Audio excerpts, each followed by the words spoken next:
This is the hardest challenge that I take. Well, it sounds like simple, but the challenge is I'll be stranded in the wild for 7 days straight. It might be easy for everyone, but for me, this is also one of the most dangerous, hardest, difficult challenge that I did. This place is known as the Death Place. Locals said that unfamiliar people enter here will most likely get injured or the worst, die. This place is untouched and all most wild animals like snakes are living in this place. This is what happened. I hired a local guide to bring me on the location where I'll be stranded for the rest of the day alone. I was expecting nakakayanin lang namin na maglakad, puntahan ng lugar ng isang araw. But it's more than that I expected. Umabot kami ng 3 days and 2 nights. Even though we did our best, kahit kain lang ang pahinga sa paglalakad pero ganun pa rin. Halos maiwan na nga ako ng local guide sa sobrang bilis na maglakad.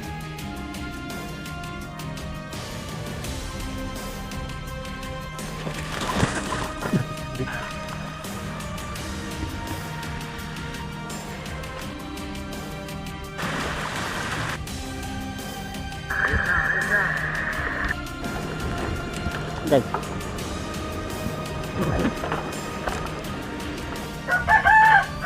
Yung dala natin is I think abot yan ng mga 30 kilos because this trip would be a very long journey, 7 days adventure.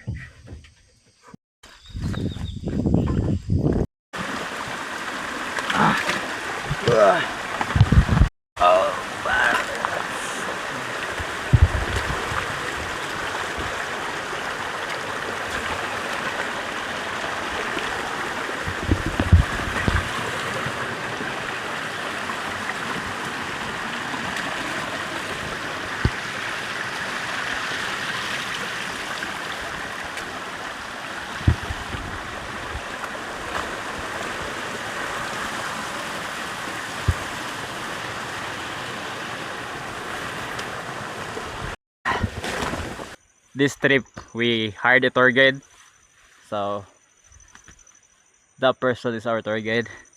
So we book a tour guide for 1 week because this is an unfamiliar place, so for safety purposes. But we are alone. What the?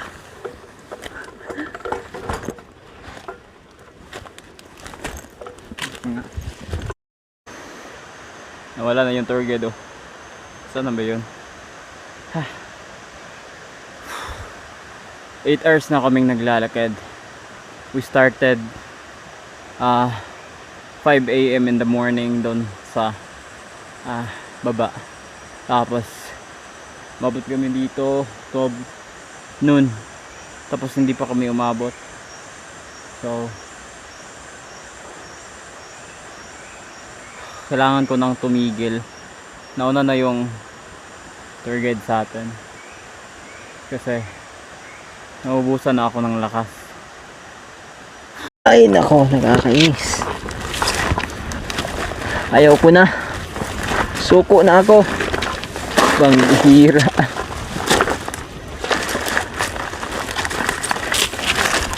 Hirap na daan dito. Saan ba yung tour guide natin? Boss, hintayin mo ako, boss. Nawawala na ako, boss. Boss. At sundo na yung agi, guys. Ang ganda ng mga rocks dito. Parang ano ba? Maganda. Ay. Boss! Asan ka na, boss? Boss. Hintayin mo ako, boss. Dito dumaan yung perfect natin. Nakikita ko yung mga inaapakan niya. Boss. Hindi ko na kaya, boss. Tulungan mo ako, boss. Boss. Bossing. Parang gumagapang tayo. Sobrang assault.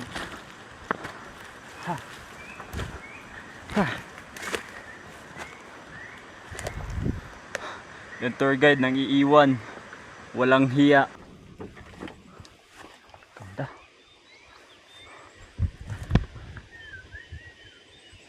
Tulak malabot.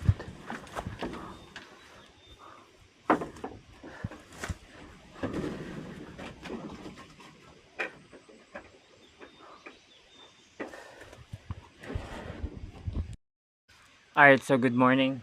Good noon na pala. We are here in this little cabin. So we stop over here because we already walked, I think, we already trekked almost 9 hours. So, hindi na kakayanin. So, we need to stay here. We need to cook food. We need to relax first before we going to continue our hike. So our destination is very far, so I think it would take us 3 days or 2 days. We'll be staying here for, I think, 7 days straight. So we're just gonna explore this place. We have a tour guide. I hired a tour guide and he brought us here. So now we're gonna prepare a food because we're getting hungry. So after this, after we can rest here, we're just gonna show you guys what is here, what we can see in this place. This is a very cute. So our hammock, we already eat our lunch. So this is not the place where we are going to visit. So we just stop here because we are running out of time. And we are so tired. We trek almost 10 hours. So I cannot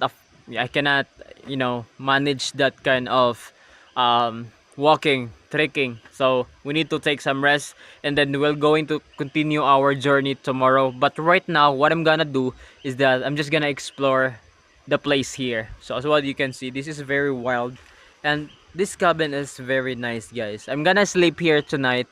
So I'm gonna show you my experience here as well. So I'm just gonna leave this kind of thing here and then let's try to explore the surroundings. Maybe we could find something interesting here and just to see how beautiful this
Going down here. Wow.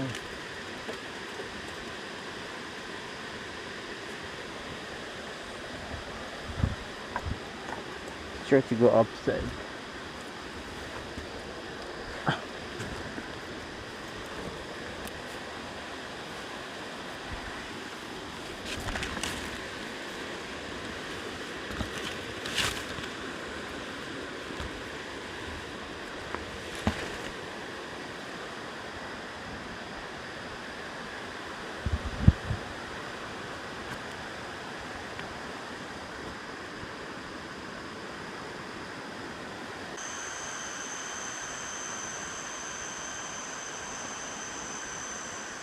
Alright guys, so we climbed this super big balete tree.